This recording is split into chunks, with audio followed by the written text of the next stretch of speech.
Before our research, they used to consider only three different minds existing: the consciousness, subconsciousness, and inner consciousness, unconsciousness, they used to call it.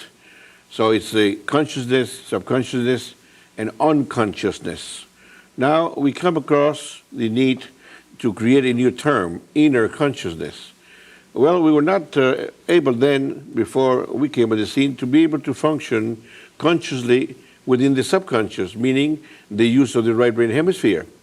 If we cannot use consciously the right brain hemisphere, that would be called or considered to be the subconscious. But as soon as we learn to function consciously within that dimension, it's contradictory to say, I'm functioning consciously in the subconscious. So then we need to change it to inner consciousness and outer consciousness. So now we say functioning in the outer consciousness means functioning using the left brain hemisphere. Now functioning within the inner consciousness is using the right brain hemisphere that we were not able to use consciously. So now we can say that in functioning in the world of the mind, we're functioning in the inner consciousness. Functioning in the world of the body, we're functioning in the outer consciousness.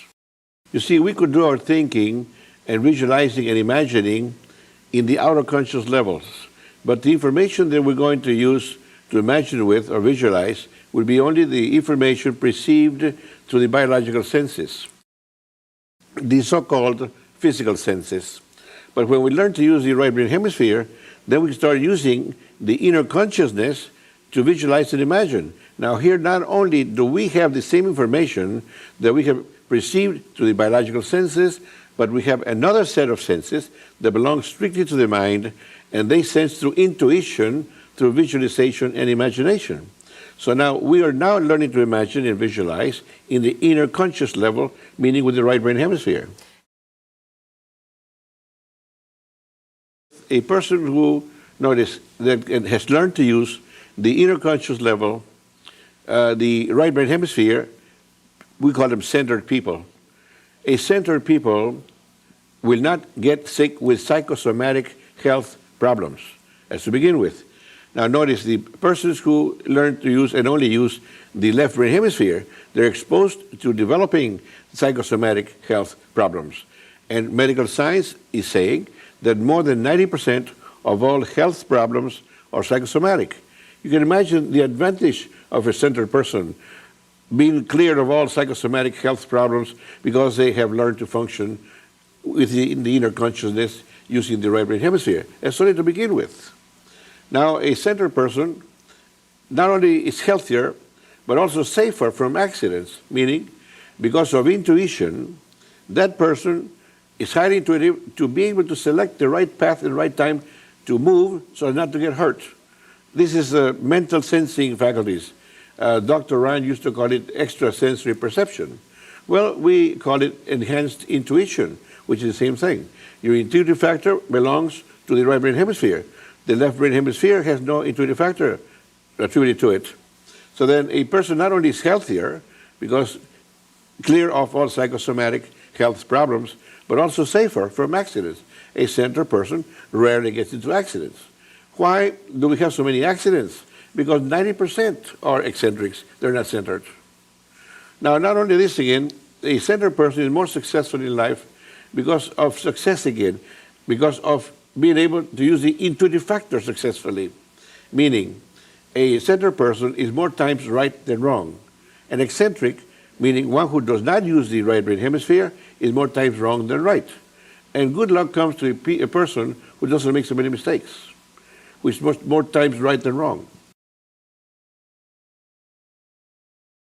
We believe that the fundamental senses are the mental sensing faculties. Now the extra or extension of these senses are the biological ones.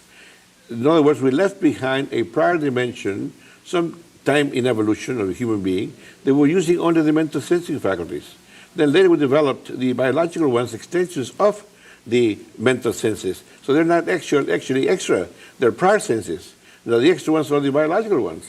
They were not there when we were functioning purely mentally before in evolution. Nobody really knows what took place in their lives that 10% approximately 10% of humanity are lucky in this respect. They're using the brain correctly. And these are the most successful.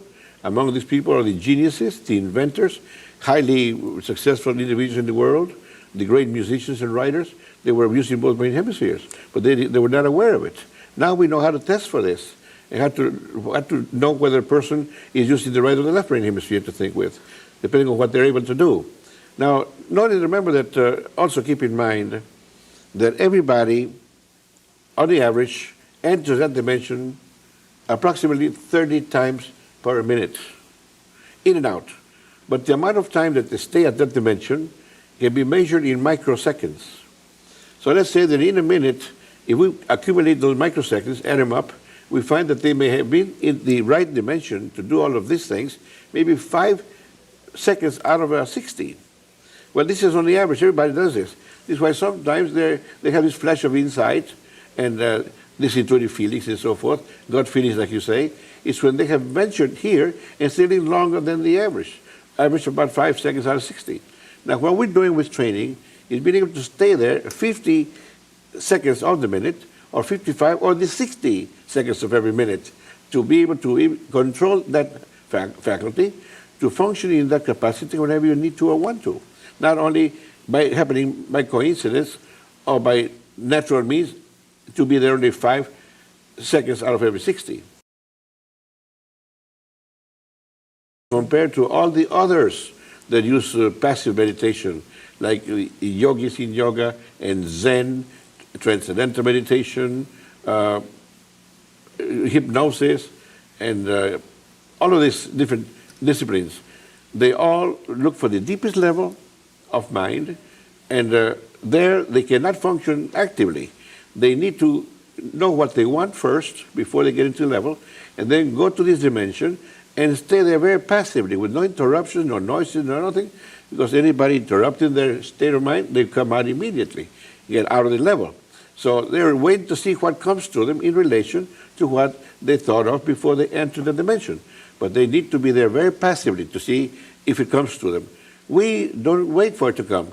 We get to this 10th cycle dimension, not the deepest 5 cycle dimension, and we activate our mind to look for the information. If it doesn't come, we look for it. We know that we need to slow down the brain waves to the rate of vibration that existed when you were about 10 years of age, which means about 10 cycles brain frequency. It's related. So now, a child, for instance, in the second anabolic cycle of life, we're supposed to develop through 7 anabolic cycles, which is 49, to find the peak of life. Then from there, we go through 7, or should go through 7 catabolic cycles, meaning at the end of each one cycle, if you have more than what you had in the previous one, it's an anabolic cycle. But if you have at the end of a cycle less than what you had in the previous one, it's called a catabolic cycle. So we should find the peak of life, 7 times 7 multiplied 49. So menopause, change of life, should take place at 49, not earlier. Usually it takes place earlier. And it is thought that why does it take place earlier? Because stress has hurt the immune system along the way to some degree. This is why we shorten our cycles.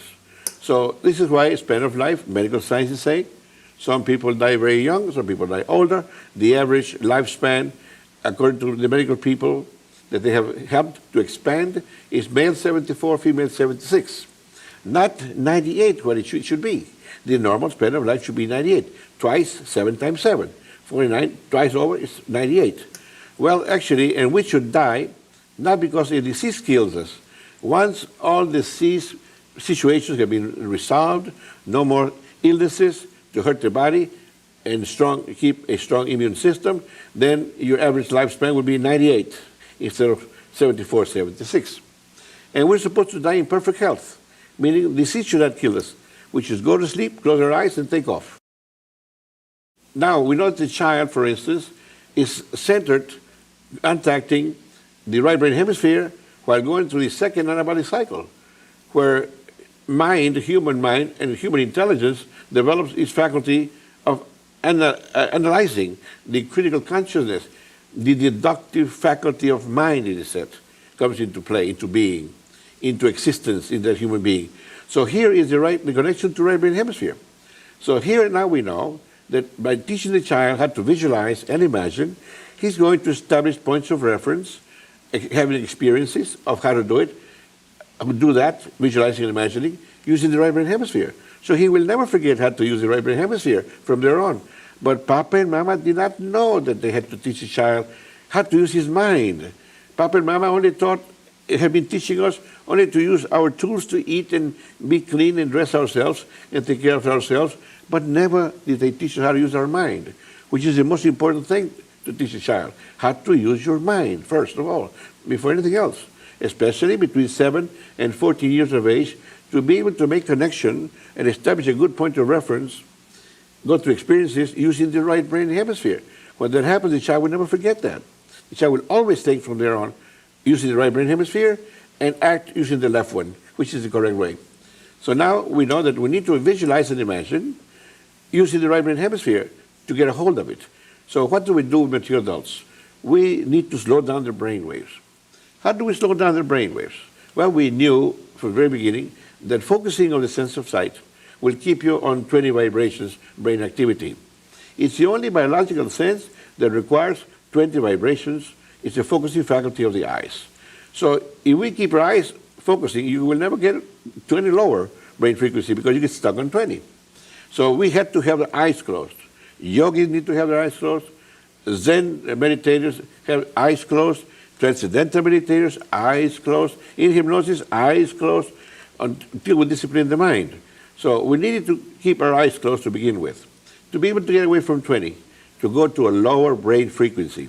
Then we knew that mental activity and physical activity is interrupting the state of relaxation. We need to relax in order to get the brain to slow down. So we need to develop mental relaxation and physical relaxation so that this particular situation will not disturb or interrupt our relaxation means. We need to relax as deep as we could to slow down the brain waves to get to the level of brain activity that you had when you were a child, like between 7 and 14 years of age, for instance.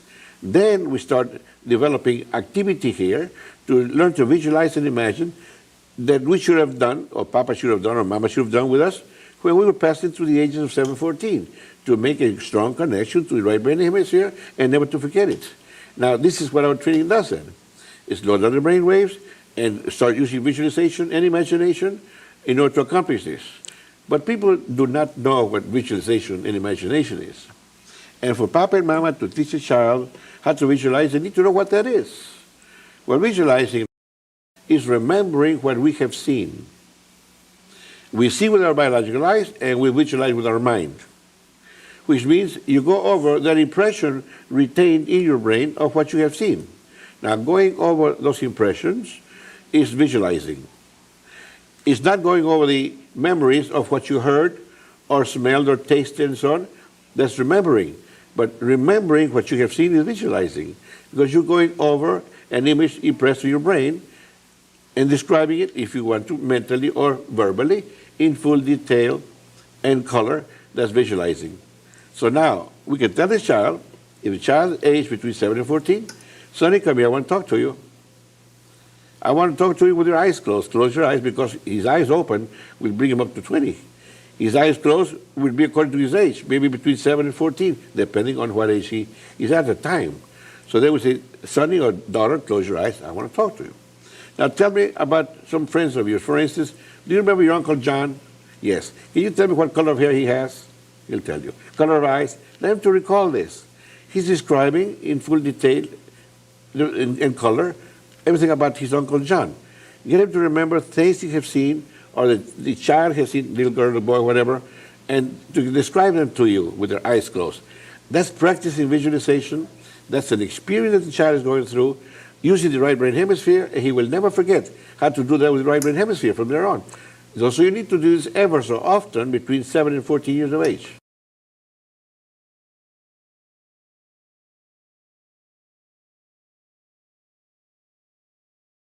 So visualizing means detection of the created information, detection of something that has already been created. somebody will transmit a thought to you. If you are able to detect that thought, the first person created it and you detected it. So you detected it through visualization also in the world of the mind dimension. Now in the world of physics, you see something, you remember it, you describe it, and you're visualizing what you have seen physically. So you can visualize, you can use faculty of visualization to go over what you have seen or to detect information, new information that others have created at the mental level.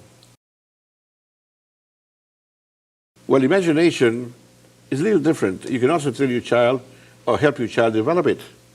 And it must be done between 7 and 14 years of age. Ever so often you practice these exercises. Mental gymnastics sometimes it's called, mental training exercises for imagination. Imagination is create something from nothing. You are the creator. And this faculty belongs, these two faculties in fact, belong to the right brain hemisphere. Because this is the creative dimension. This is the beginning of everything. Inventors start first in this dimension. Once they have created it mentally, then they go out and use the right brain hemisphere to manifest in the physical dimension, materialize it.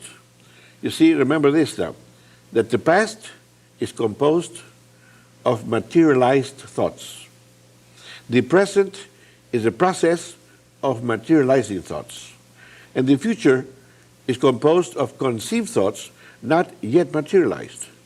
Now from this dimension, we can become aware if we need to, because there's a problem to be solved, to be able to be aware of what has been impressed, materialized, or what is being impressed, being materialized, or what will be impressed if their thoughts are materialized, the conceived thoughts are materialized.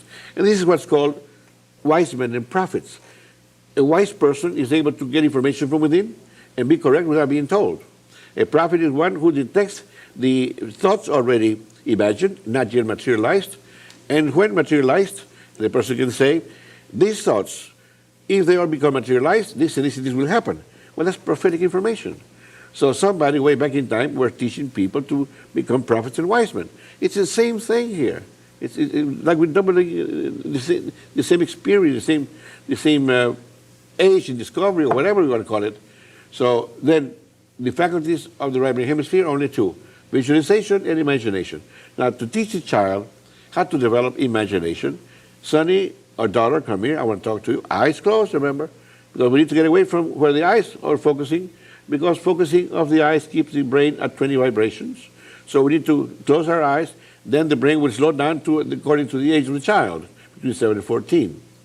So then here, for imagination, we say, Sonny, or whatever, you're working with your son or daughter, your Aunt Martha is coming home to visit with us next month. Could you tell me what your Aunt Martha looks like? The child might say, well, how can I? I've never seen her. I said, okay, let's play a guessing game. Now, that's the thing right there. Play a guessing game with the child between 7 and 14. Guess, what color of hair does your Aunt Martha have? Then tell you with the eyes closed. Put it down. What color of eyes? Put it down. How is she going to be dressed? Will she wear a hat? What color of hat, dress, shoes, and so on. Let him tell you. Put it down. Before you know it, you practice like so. Before you know it, the child is going to be right in every detail, even though Aunt Martha did not know what she's going to wear when coming to visit with you. The intuitive factor can be enhanced with imagination. That's why we need to practice visualization and imagination to develop the correct use of the right brain hemisphere.